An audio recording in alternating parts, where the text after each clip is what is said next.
back to the Mookie Tilson channel, and you are looking live at a postcard from Ohio. This is the Strongsville recap episode, and it has been a few days since the Strongsville show ended and since I got home, and I feel like I'm a diver at the end of a decompression period. You know, like the divers go to the bottom of the ocean and the pressure is like crazy intense. Well, you have to come back slowly so you don't get sick. Well, I'm at the end of that decompression period, and I can hopefully cogently discuss what happened in Ohio because it was incredible. I will say that the Strongsville experience is way different from the national experience in that, you know, I would compare it, just to keep the water metaphors going. The national was like being a fish dropped into a 125-gallon aquarium where there's all kinds of crazy rocks and plant life and fish and sharks and turtles and pufferfish and suckerfish and eels and all kinds of stuff going on in there. And it is dizzying and awe-inspiring and amazing in its own way, and I loved it. But Strongsville, compared to that, is like a 2-gallon fish bowl. And the main fixtures in there are the hockey arena on one side and the hotel on the other, and a nice parking lot in between. And it was much more manageable and consumable, and got to like the people who were there were our people. They really were.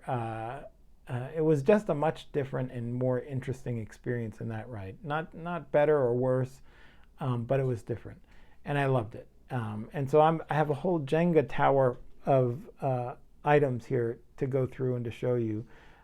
So much of it is gifted to me and generously gifted to me from people I know and love and appreciate and can't thank enough. So I'm going to go through that, and I'm also going to go through some stories along with the things and some memories of the people who gave it to me. And I'm also going to go through the big pickup that I had this weekend. And it was a card that I saw on Thursday, my buddy Greg from Midlife Cards, and then a whole bunch of other folks said, you got to go see this card. And I saw it in the first hour I was there on Thursday, and I picked it up in the last hour I was there on Sunday. And it is an epic card, and it is, I hope you will stick around for it and enjoy the story of how it came, because frankly, the story of acquiring it is as rewarding as the card itself. So stick around for that, and hopefully you will enjoy it. Now, let's get to the stuff that came home with me. And how can I start anywhere else but with this, which my buddy Scott from Reindeer Studios painted. This is an incredible piece of 5x7 artwork of your guy and mine, Larry Doby. Scott painted this, and we came to an agreement, and he held it for me until Strongsville. And it was just like, you know, picking up a Scott piece in Strongsville is like going to the North Pole for a present from Santa. It was like just an incredible experience. And it was so great and so amazing to hang out with Scott each and every day, and to hang out with him and Lady Reindeer on the trade night. We were back to back. I picked my table explicitly to be next to Scott so I could be there for the you know, the sort of beehive of activity that would be there with him and that table. And it just incredibly rewarding to see him and hang out with him and pick this up from him. And so thank you to Scott for this. How about an amazing card, an amazing pickup from my friend Stephen with a PH, who put this Tom Seaver 1977 O-Pee-Chee in my hand. Of course, he's our friend from the Great White North. It was so fun and interesting to see his pickups, and great to talk to him. He also gave me a nice t-shirt, which I'm going to wear very proudly. I loved hearing about, again, his pickups and hanging out and talking with him. And my favorite part was the adventure he was describing of getting all his stuff home, which I know he did, and it was so cool. I met Dave from Peacemaker Cards, who gave me this nifty sticker. Great to see you out there, Dave. So fun. There was a gentleman who put these in my hand, and I think his name was Dale, and I have to apologize because I'm not 100% positive that his name was Dale, but I would beg forgiveness and ask you to correct me in the comments, but he was so great to hang out with and talk to, and he put this 1970 Gil Hodges with a pinhole in it. And as I described to him, he got a live forensic reading from me. This is, of course, got the telltale corona of a thumbtack outside of the puncture wound there. And it's also got the crease here, which means it was pressed hard in there and taken off the wall by the youngster who put it up there for his championship team, the New York Mets. He also gave me this great 1974 Mets. I bet it was from the same collection. There's the pinholes up there. So that will go in the collection. In addition to this great Enos Slaughter with what look like needle holes on the upper right and upper left side there. Very cool. And thank you for that.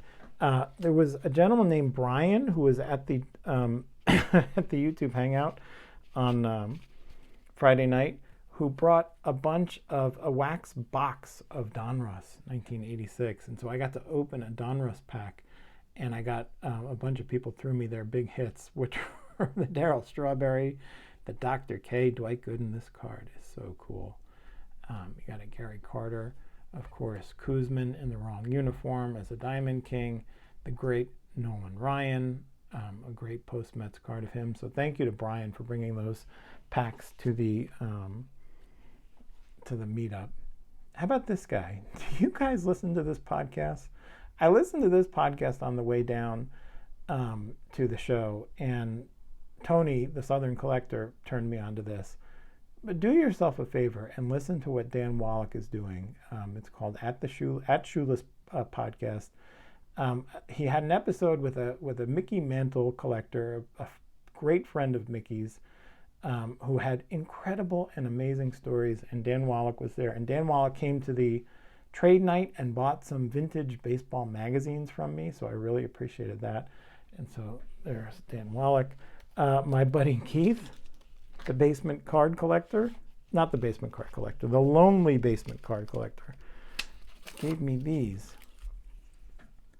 that he found. These are safety head thumbtacks. And these are incredible, still sealed, even though they got a little wounded and damaged on the way home. These are from 1952. And so the cards from the era that I love putting up on my walls, were many of them have the telltale corona of a thumbtack, probably from the Safety Head Corporation. And so the expansion of hardware here at the Mookie Chilson World headquarters is growing. And not only did Keith put those in my hand, but he also gave me these at trade night. A couple of 1952 Topps cards, Yankees cards, which is a great sacrifice for Keith. He doesn't give these up easily, with pinholes in them. Joe Ostrowski and Don Bolweg. So beautiful, beautiful cards. And it was great to hang out with Keith and get to know him more there. My buddy Warren, Warren D. from the CLE, again, another great guy who has a great channel and puts great cards in my hand. How about this 82 Donruss Mookie Wilson? But I hate to say it, but this is the headliner from Warren. This is a 1951 Bowman, Steve Gromick, with what looked like the vampire bite of a staple at the bottom of it. Steve Gromick, of course, was the winning pitcher in Game 4 of the 1948 World Series. The man whose hug with Larry Doby was taken, a picture of that was taken and helped change the world. And so Steve Gromick, I love this card, and Warren thought of me when he saw it, and I couldn't be happier. And it was wonderful to hang out with Warren. He is just so full of life and energy and goodwill and good cheer. And again, seeing him in his own environment in the Ohio area was just such a treat. I met Dave Thompson, Vintage Dave T. He gave me one of his cards. There's a 66 out of 150. So I love that. Catcher's interference is the call on that. Great to meet you, Vintage Dave T. What else do we got here? Again, Scott wasn't done, by the way, putting cards in my hand. Scott gave me this 1965 Rookie Stars and Mets. Look at that. Ron Swoboda's crossed out. Tug McGraw's crossed out and X'd out. Jim Bethke is crossed out. Oh, no. Yeah, and Dan Napoleon is crossed out. So I don't know. I don't know. This could be, I'm not sure what's going on. The forensics has to investigate that. Of course, that's what Scott told me I needed to do. He also put this in my hand, 1971 Topps. And can you see the circle there? That's the circle over Tom Seaver's head. So this is a Seaver specific 1 of 1 1971 Topps card from my friend. Of course, he gave me a miniature version of the excellent jaw-dropping artwork of his card. So again, thank you to Scotty for that. My friend Jay, the collecting nomad. How about Jay? He's got a YouTube channel, but he's mostly on Instagram as 1956 Topps Guy Collector. Now that's Matthew. I told you there's hiccups here, but he's the collecting nomad on Instagram. So go check out his collection. He's got an incredible collection of 1956 Topps cards, but just all kinds of different things. And he put this in my hand and said, here. He had posted this on Instagram, and I just could not get over how incredibly beautiful this card is. This is what I call a back pocket card, a washing machine card. What did I call it? A washing machine card. I think this card went in the youngster's back pocket and went through the washing machine and came out, and the kid said, oh, there's my Casey Stengel. It is as wrinkled and damaged as Casey's sun-drenched skin, and wrinkled as you can see there, the old professor holding court on the steps of what looks like the Polo Grounds. I just love this card. I was so honored that Jay said he was going to give it to me, and when he found me at the show and put this in my hand, I couldn't thank him enough. What a great guy. He also gave me a full box of 80s Mets cards with some great Mookie Wilsons in there. So Jay, thank you for that. I love interacting with you on Instagram, and it was such a treat to meet you in real life. So thank you. My friend Steve, Vintage on Vintage, boy, did he have some great pickups. Go look at his pickups video. I won't spoil anything, but he was among the great winners of the show. He gave me this great Rico Petrocelli pinhole card, and you can see the creasing damage there again. That's from coming up and down off the wall. Some Beantown fan enjoyed that card, and now I will. Thank you to Steve. What a great guy. It was great to talk to him and enjoy his company.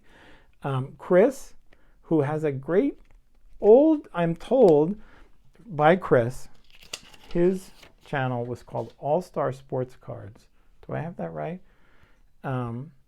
But he lost it because he changed his email address. Anyway, it was so awesome to meet Chris, and he gave me this card.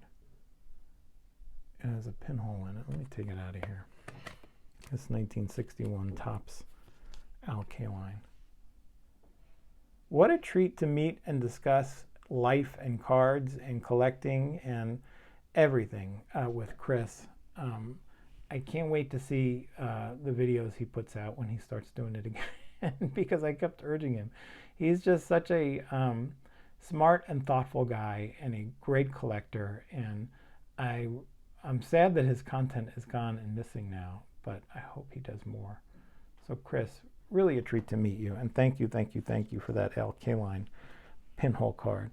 What else do we got here? My buddy Ruben, who is one of the great denizens of the chat rooms, and from the card mentions to the hobby hotline. Ruben and I love going back and forth with each other in commentary, and it was great to hang out with him and meet him again in person. I had met him at the National, but I got to spend some time with him in Cleveland, and he gave me some amazing cards. So here's a hologram Mets.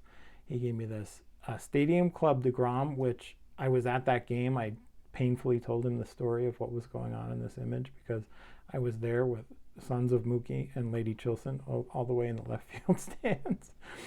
A great Ellis Valentine sticker. One of the great cards in Mets history, Seaver and Wilson together, the pitching leaders. You got the embossed Ed Crane pool. Charlie Williams, who is famous for being traded for Willie Mays. The Mets sent him to the San Francisco Giants to get Willie Mays back. Jerry Grody, who we just lost last year. Bob Gallagher, Le Grand Orange, and OPC Grand Orange. How do you beat that? Card number 1 in the set. How do you beat that? The Canadians love their Rusty. Eddie Murray, members only. Ron Taylor, 71.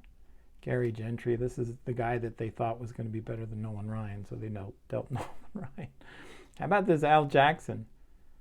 Look at that beauty. A beautiful, what is it, 1963 Fleer, I want to say. I had never seen this card, and I love my man Al Jackson, and so we got that. And there's Ed Kranepool. The Mets are wearing the number 7 on their sleeve for old Eddie. So thank you to Ruben for all of that. My buddy Rick from the launching pad, Rocket Rick, who I spent a bunch of time with on the floor, walking around and digging through cards. Both he and Ruben and I were looking through 53 Bowman cards for stat backs. But anyway, Rocket Rick gave me this baseball card team set, 1988. This is a complete Mets set, and it's got all your favorites, including Dr. K. We know that. So thank you to Rick for that. Very cool. And what else do we have here? Oh, how about this pile? I forgot this pile. How about this?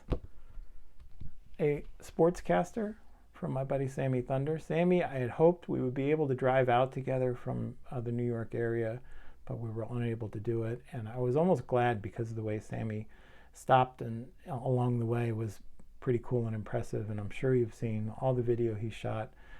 He does such a great job connecting the community with those videos. And it was always great to see Sammy. And he played a big role in my big card. And so I'll show you that later. But this sportscaster is from Sammy. My buddy Greg from Midlife Cards. How about this? This is a Fireball 1/1 Greg Midlife Cards T206 card. And look at that dollop of Fireball that dried on top of the card. Greg was doing shots, and I wish I had done one. I wimped out, so I'm a wimp. So anyway, but it was great to see Greg. I had met Greg for the first time in Cleveland at the National. It was just such an awesome time to meet him again and hang out with him and spend some time.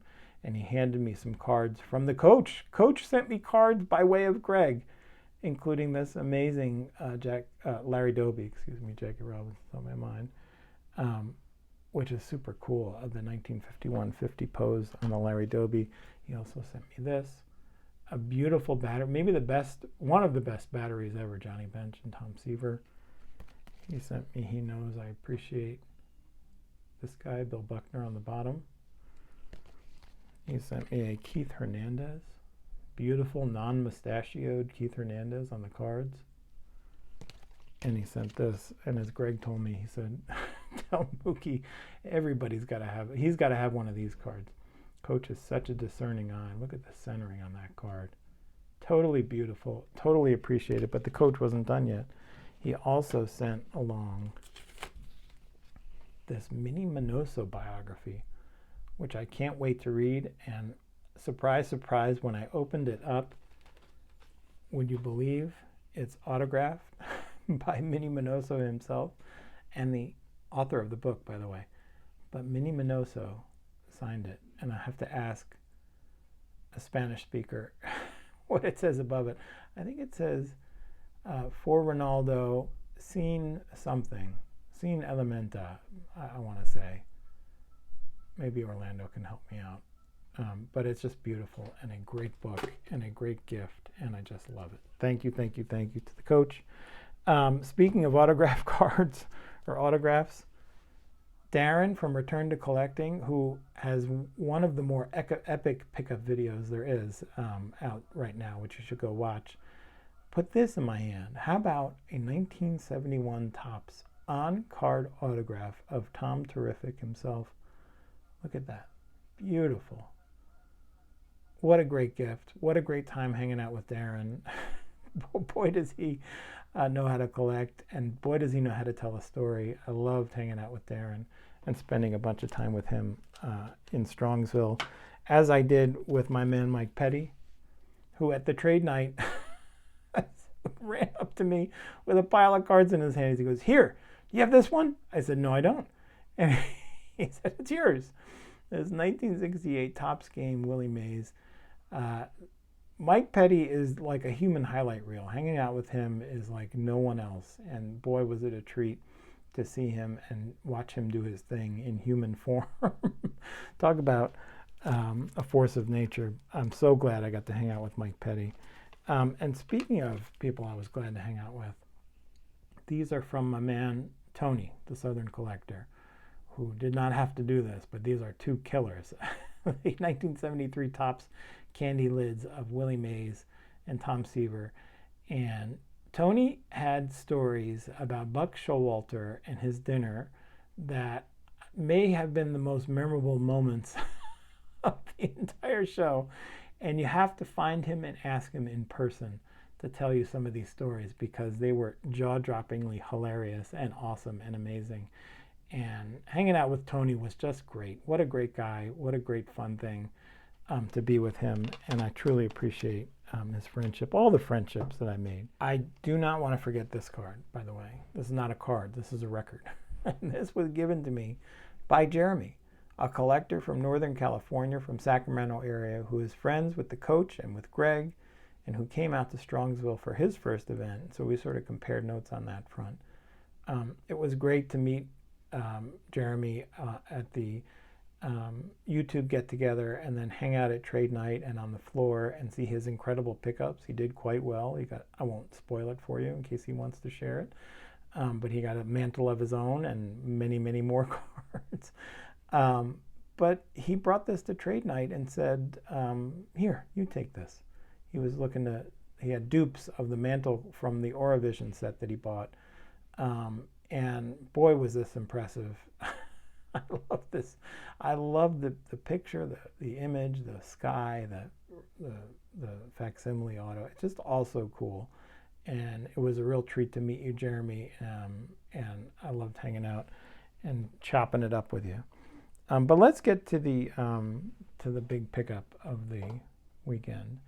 And it is a major pickup again. It was a card that Greg from Midlife Cards brought me over to the chapel table in the first hour that we were there. He said, "Bro, you gotta see this." It was one of the cards on the top of my list, and it had the feature that I bet you all can guess. And I'm gonna just show it to you. Here we go. It is a 1949 Bowman Satchel Paige rookie card. Leroy Satchel Paige. And if you didn't know any better, you might think this was a 4 or a 5 or a 6, which would have been way out of my league. But instead, because many of you probably know or can see, it's got a pinhole at the top of this cap. And where the graders at PSA see that pinhole and give it a 1, I see it and it just drops my jaw. And so when I saw that card in the case, it was way out of my price range, way, way, way out of my price range. And so I had to do some work. So I saw it in the first hour of the show. And I knew that it was there. And I knew that if I did some maneuvering and some transactioning, that maybe I could get into range. And the whole time I was there, I was thinking, I think it's out of my range. I said it to Craig multiple times. I think it's just, I love it. I think it's just out of my range. I had sold a bunch of cards to get to Strongsville. So I had some cash in my pocket. I had sold some Batman cards. I sold an Ohtani rookie. I sold a bunch of cards to make up the pile. And again, just like Indiana Jones behind Satchel there, when I see a grail, I can't just write a check out of thin air. I need to replace it with something. I have to find the sand to replace the idol and steal the idol and get it back home, just like Indiana did. Now, let's not talk about that the idol got stolen from Indiana. All right, just stick with me on the metaphor here. So I had a goal, and I started working towards that goal. I had the money I came with, and then I had cards that I brought that I knew I could liquidate and turn into funds that could get me towards it. But I didn't know if I could get close enough. I had a 1953 Jackie Robinson in a 1 and a 1953 Satchel Paige in an SGC2 that I brought over to Garrett from Ballpark Memories. And I just really like him. I like Garrett a whole lot. I've met him a few times. I've seen his videos. I've seen his interview with Sammy. He and Stan and Sammy had a great conversation ahead of Strongsville, which sort of humanized the dealers and made me feel like, okay, these are people I really appreciate and I really want to do business with if I can. So I brought him those 2 cards, and he gave me a great offer on them. And I didn't even bother shopping those cards around because I knew Garrett was being fair with me. And so I didn't even bother shopping those offers around. I knew Garrett was being fair. And so I had those offers in my back pocket, and I had trade night potentially to do some moving and shaking.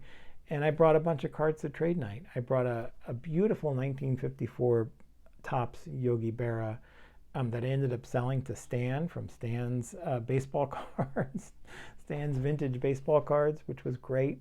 I sold a Batman card, a third Batman card to another dealer. I sold a Joker card to, from Instagram, Doug from Instagram. He's got double XX cards. I forget the actual Instagram title again. This is where my thinking goes haywire. But it was great to meet him and talk to him about his comic book collection. I sold him the Joker rookie card. I sold Jackie Robinson Avon Publishing book to Leighton from Vintage Breaks and the Vintage Spotlight and Jeremy Lee's show. It was great to meet him and talk to him. I showed him my pinhole cards. I had everybody who came over to the table at the trade night pin up a card, and I inducted them into the Pinhole Holy Grail Wall of Fame Club, which was crazy and fun and interesting. Anyway, I'm off track. The point is, between trade night and the Jackie Robinson and the Satchel Paige, I ended up getting in range of the card. And so finally on Sunday, I went back to Garrett from Ballpark Memories, and I said, all right, I think I'm going to do this. Can you take, I'll take the deal that you offered earlier. And he was great, a man of his word. He lived up to it. He gave me the money, and I went over to Bill Chappell. And I had actually schemed with Greg the night before. I said, I think I'm going to make a run at this card. And Greg said, okay, here's how I would do it. And he gave me the advice. Then in the morning at breakfast, I sat down with Sammy Thunder, and he's like, oh, Bill Chappell. He was telling me about the stories Bill Chappell was telling him the night before. He said, I'll introduce you, because I know Bill Chappell, but he doesn't know me. And so Sammy was gracious enough to say, let me introduce you to him. Maybe that'll help. And then Orlando walked up, and Orlando said, and Sammy got Orlando to give me his thoughts. Orlando's thoughts were, offer him this.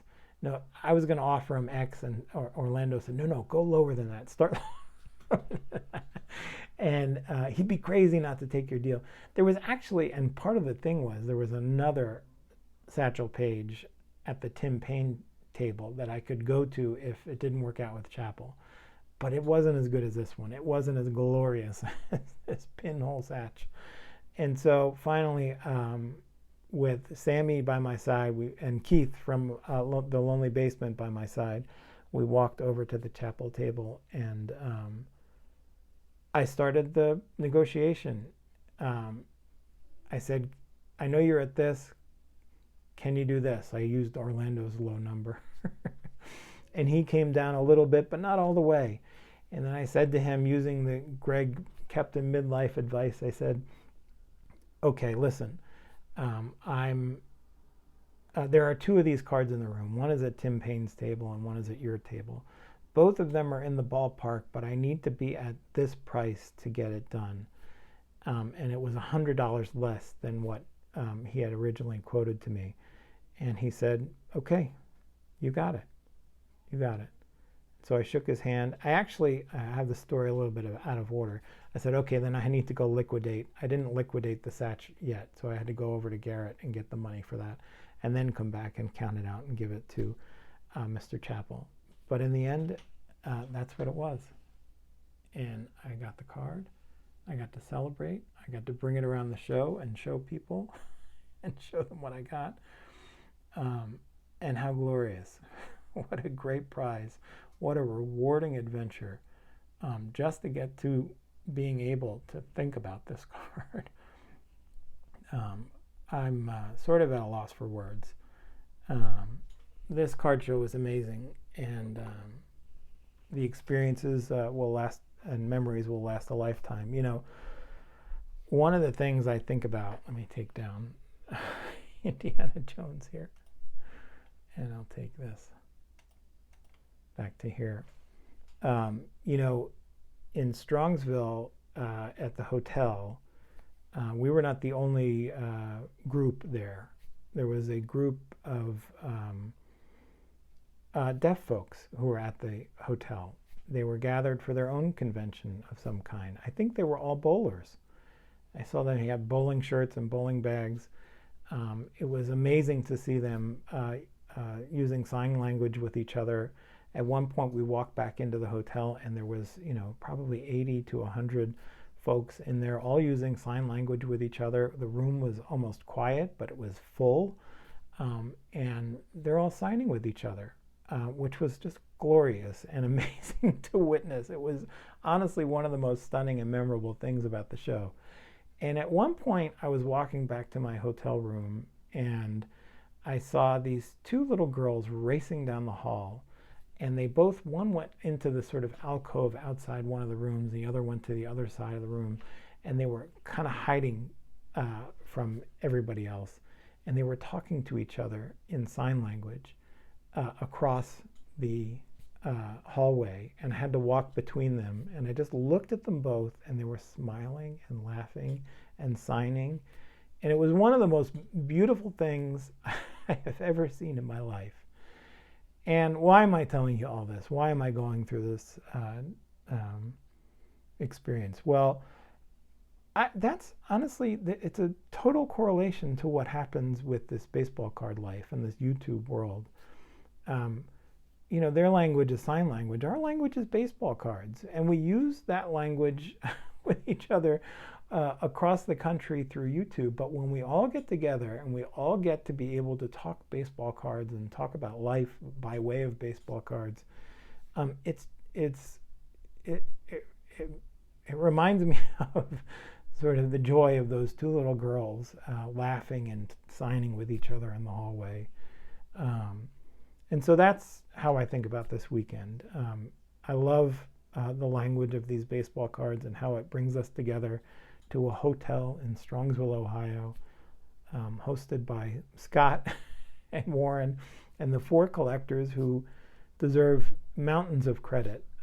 John and Theo and Dan and Sammy just did a masterful job putting on that trade night. I think it's going to be remembered as one of the great nights in hobby history.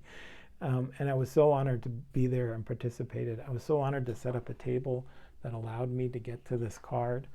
I don't know what else to say. I think I'm done blathering. Hopefully this is, I didn't lose you, but I don't care.